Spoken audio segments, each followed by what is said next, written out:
আর বাতাস থমকে গেল। রাতে নিস্তব্ধতা ভেদ করে দূরে কুকুর ডেকে উঠল। হঠাৎ কোথা থেকে এক ঝাঁক মাছের গন্ধ ভেসে এলো, যেন নদী উঠে এসে দুলালের উঠোনে ঢুকে পড়েছে। হঠাৎ মোড়লের পায়ের নিচে কাদা জমতে শুরু করলো, হাঁটুর নিচে পর্যন্ত জলে ডুবে গেল। লাঠিয়ালরা ভয়ে লাঠি ছুঁড়ে দৌড় দিতে গিয়ে হোঁচট খেলো, আর ওদের কাদার ভেতর পা আটকে গেল। মেজভূত তখন গর্জে উঠল, আর ভোলা হিংসায় পাগল হয়ে গেল। সে এক রাতে দুলালের কুঁড়ে ঘরে আগুন ধরিয়ে দিতে গেল, কিন্তু তখন হঠাৎ নদীর দিক থেকে শো শো আওয়াজ আসতে থাকে। বৃষ্টি নামলো না, অথচ পুরো উঠোন জলে ভেসে গেল। আর ভোলা তখন পিছলে পড়ে গেল, আর ভোলার চোখের সামনে মেজভূত ছায়ার মতো দাঁড়িয়ে গর্জে উঠল।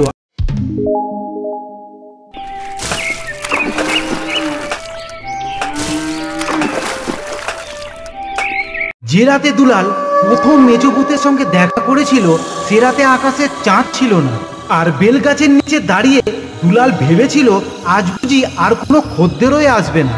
কিন্তু সেই অন্ধকারে কে যেন এসে ফিস ফিস করে বলেছিল, হ্যাঁ দুলাল, ফুল কাটবি, কিন্তু দাম দিতে পারবো না, তবে তোর কপাল খুলে দেব। দুলাল তখন শিউরে উঠেছিল। কে আছে এভাবে? কে দাঁড়ায় গা ঘেসে? তোর ফিস করে বলে কপাল খুলে দেব। বীরপুর গ্রামের দুলাল ছিল সবচেয়ে গরিব নাপিত। গ্রামের মোড়ল, জমিদার, বণিক কেউ তাকে হাটের ভেতরে চুল কাটতে দিত না। হাটে চুল কাটার জায়গাটা ছিল আর এক বড় লোক নাপিতের দখলে। দুলালের ঠেলাঠেলি করার মতো ক্ষমতা ছিল না, তাই সে বেলগাছের নিচে বসত, হাটের বাইরে, গরুর হাট আর বাঁশবাগানের মাঝামাঝি। সেখানে এসে পৈতৃক কাঁচি আর চিরুনি নিয়ে বসে থাকতো। তার স্ত্রী শৈলজা আর ছেলে লালুকে নিয়ে তার সংসার। ভাঙাচোরা কুঁড়েঘর ছিল তাদের, ছেঁড়া মাদুরের দিন কাটত। কুঁড়েঘরের চাল ফুটো ছিল, বৃষ্টি হলেই সেই ফুটো দিয়ে জল পড়তো। সেই জল জমিয়ে আবার শৈলজা গাছের গোড়ায় জল দিত। সেদিন সন্ধ্যার পর হাট উঠে গেছে।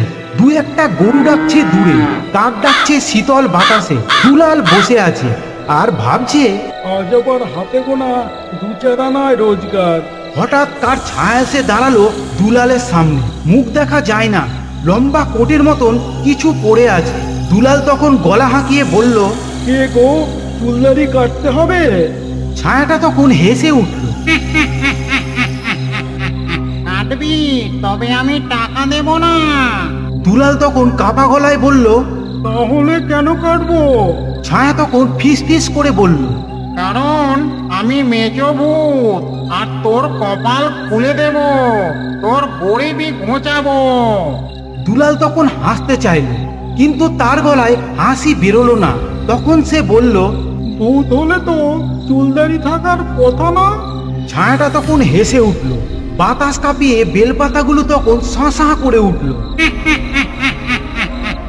আমি মেজভূত, নদীর নিচে থাকি। তোর ভালোবাসা, তোর সততা সব দেখেছি। তুই ভালো মানুষ দুলাল, তাই তোর ভাগ্য খুলে দিতে এসেছি। দুলাল তখন কাঁচি হাতে শক্ত করে ধরল। কি করতে হবে? মেজভূত তখন বলল, আমার দাড়ি কাটবি, আর দাড়ির এক গোছা তোকে দেব। এই দাড়ির মধ্যে গোপন ধন দৌলত আছে, তবে শর্ত আছে, লোভী হবি না আর মন্দ কাজ করবি না। দুলাল তখন ভাবলো স্বপ্ন দেখছে কিনা, কিন্তু সে তখন হাত বাড়িয়ে বলল, বলো কিভাবে কাটতে হবে? মেজভূত তখন আস্তে আস্তে গলা নামিয়ে বলল, দুলাল, মনে রাখিস, তোর রোজগার বাড়বে, তোর জমি জমা হবে, কিন্তু কোনোদিন কারোর সাথে অন্যায় করবি না, মানুষের গায়ে হাত তুলবি না, মিথ্যা বলবি না, ফাঁকি দিবি না, না হলে আমি আবার সব নিয়ে আসবো এই বেলগাছের নিচে।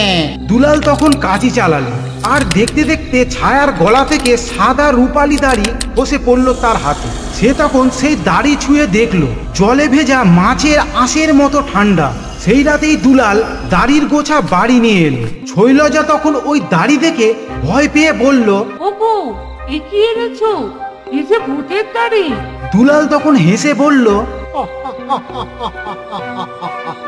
হ্যাঁ, ভূতের ওই দাড়ি, আর এই তারই আমাদের কপাল ফেরাবে। পরের দিন সকালে দুলাল উঠে দেখলো বেলগাছের নিচে কেউ তার জন্য এক থলি রূপার মোহর রেখে গেছে। দুলাল থলিতে হাত দিয়ে দেখলো ঠিক ওই চকচকে মোহর। শৈলজা তখন চোখ কপালে তুলে বলল, এবার তো বড়লোক হয়ে যাবো রে। 1 মাসের মধ্যে দুলাল দোকানে নতুন ছাউনি তুলল, পাকা দেওয়াল দিল, ছেলে লালুকে পাঠালো স্কুলে, বাজার থেকে নতুন কাঁচি, নতুন কামানো সিট, এমনকি পেতলের আয়না কিনলো। হাটে না বসতে পারলেও এখন বেলগাছের নিচে লোকজন ভিড় করছে। এইসব দেখে গ্রামের মোড়ল মশাই অবাক হলেন আর বললেন, ও দুলাল, তুই তো দেখছি বড় লোক হয়ে যাচ্ছে। দুলাল তখন হাসলো, কিছু বলল না। এভাবেই বেশ ভালোই চলছিল দুলালে। একদিন হঠাৎ মোড়ল আর একদল লাঠিয়াল এলো দুলালের কাছে, আর মোড়ল মশাই বলল, দুলাল, তোর এই ভূতের দাড়ির খবর আমরা জানি। বাঘের টাকা আমাদেরও দিতে হবে, না হলে বেলগাছে তোকে ঝুলিয়ে দেব। দুলাল তখনই বুঝলো মেছো ভূতের শর্ত। লোভ, মন্দ কাজ, মিথ্যা কোনোটাই করা চলবে না। সে মোড়লকে মাথা নিচু করে বলল, আমি লোকাইনি, যা পাই তাই পরিশ্রমে খরচ করি, তোমায় আমি ভাগ দিতে পারবো না মোড়ল মশাই। মোড়ল তখন গর্জে উঠল। ঠিক আছে, তাহলে দেখি। রাতের বেলায় লাঠিওয়ালারা দুলালের বাড়ি ভাঙতে এলো। শৈলজা আর লালু তখন কাঁদতে লাগলো, আর দুলাল দাঁড়িয়ে রইল আর ভাবলো মেচোভূত কি কথা রাখবে নাকি সব কেড়ে নেবে। ঠিক তখনই হাওয়া দুলে উঠল, যেন নদীর কাদা গন্ধে ভেসে এলো এক শীতল স্পর্শ। ছায়া এসে দাঁড়ালো দুলালের পাশে, আর মেচোভূত তখন দুলালকে ফিসফিস করে বলল, তুই ঠিক কাজ করেছিস, তোর কিছুই হারাবে না। দুলাল স্তব্ধ হয়ে দাঁড়িয়ে থাকে। লাঠিয়ালরা হাতের লাঠি শক্ত করে ধরে আছে, তাদের চোখ বড় বড়। তারা ছায়াটাকে স্পষ্ট দেখতে পাচ্ছেন, কিন্তু শীতল হাওয়া আর গলা শুনে পিঠ বেয়ে ঘাম পড়ছে। মেচোভূত তখন বলে, এই গ্রামে অন্যায় আর জুলুম চলবে না। তোরা যে দুলালকে ভয় দেখাতে এসেছিস, তার শাস্তি তোদের পেতেই হবে। মোড়ল তখন গলা কাঁপিয়ে বলল, কে তুই? ভুট্টুত থাকলে জলে থাক, আমাদের বেলগাছে কি? মেচোভূত তখন হেসে উঠল, আর বাতাস থমকে গেল। রাতে নিস্তব্ধতা ভেদ করে দূরে কুকুর ডেকে উঠল। হঠাৎ কোথা থেকে এক ঝাঁক মাছের গন্ধ ভেসে এলো, যেন নদী উঠে এসে দুলালের উঠোনে ঢুকে পড়েছে। হঠাৎ মোড়লের পায়ের নিচে কাদা জমতে শুরু করলো, হাঁটুর নিচে পর্যন্ত জলে ডুবে গেল। লাঠিয়ালরা ভয়ে লাঠি ছুঁড়ে দৌড় দিতে গিয়ে হোঁচট খেলো, আর ওদের কাদার ভেতর পা আটকে গেল। মেচোভূত তখন গর্জে উঠল, ভালো মানুষের কপাল খুলতে আমি এসেছি। কে তুই মোড়ল, যে আমার সঙ্গে সত্য ভাঙতে আসিস?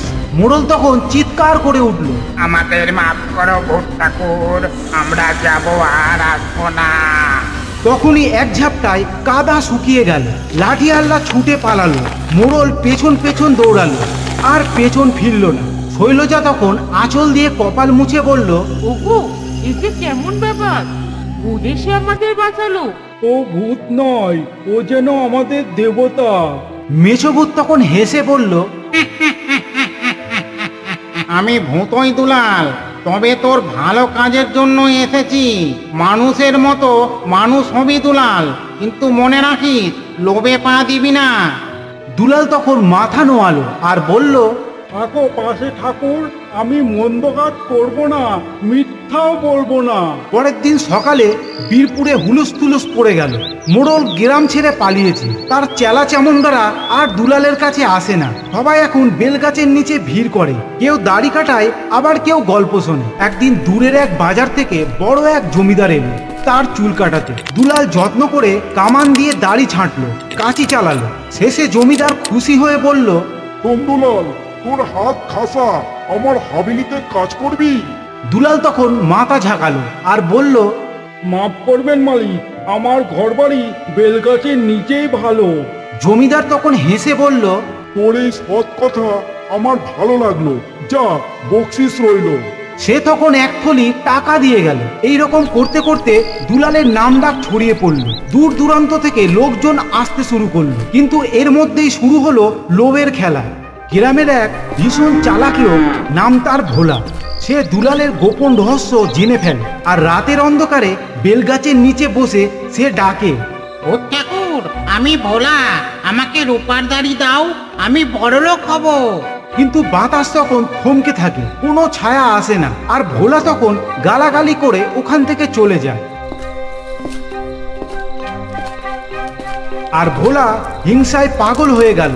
সে এক রাতে দুলালের কুঁড়ে ঘরে আগুন ধরিয়ে দিতে গেল। কিন্তু তখন হঠাৎ নদীর দিক থেকে শোঁ শোঁ আওয়াজ আসতে থাকে। বৃষ্টি নামলো না, অথচ পুরো উঠোন জলে ভেসে গেল। আর ভোলা তখন পিছলে পড়ে গেল। আর ভোলার চোখের সামনে মেচোবু ছায়ার মতো দাঁড়িয়ে গর্জে উঠলো আর বলল, অন্যের ভাগ্য চুরি করতে এসেছিলিস? যা গিয়ে নদীতে মাছ ধরে খা, মন্দ কাজে লোভ করলে ডুবিয়ে দেব। আর ভোলা তখন দৌড়ে পালালো। আর তাকে কেউ কোনোদিন গ্রামে দেখেনি। দুলালের ভাগ্য যেমন খুলেছিল তেমনই তার পরীক্ষা চলছিল। একবার গ্রামের কিছু নতুন ধনী লোক এসে দুলালকে প্রলোভন দেখায়। দুলাল, তুই জমি কিনে নে, চাষিরা গরিব, তুই তাদের জায়গা কিনে নে, তোর ধন আরো বাড়বে। এই কথা শুনে দুলাল তার স্ত্রীর দিকে তাকালো। তখন তার স্ত্রী শৈলজা বলল, তুমি করবে না দুলাল। চাষির ভাতের থালা কেড়ে বড়লোক হওয়া মানে শর্ত ভাঙা। দুলাল তখন মুচকি হেসে বলল, যা পাই তাতেই সুখী, শর্ত ভাঙবো না। মেচোভূত ফের এলো এক রাতে, বেলগাছের নিচে দুলালের সামনে দাঁড়ালো। দুলাল তখন তার কপালে হাত ঠেকালো আর বলল, ঠাকুর, তুমি আবার এসেছো? মেচোভূত তখন বলে, তুই শর্ত রাখছিস দুলাল, এবার তোকে আর একটা বর দিলাম। তোর ছেলে লালু বড় হয়ে গ্রাম সামলাবে, সে হবে এই গ্রামের ন্যায়ের মুখ।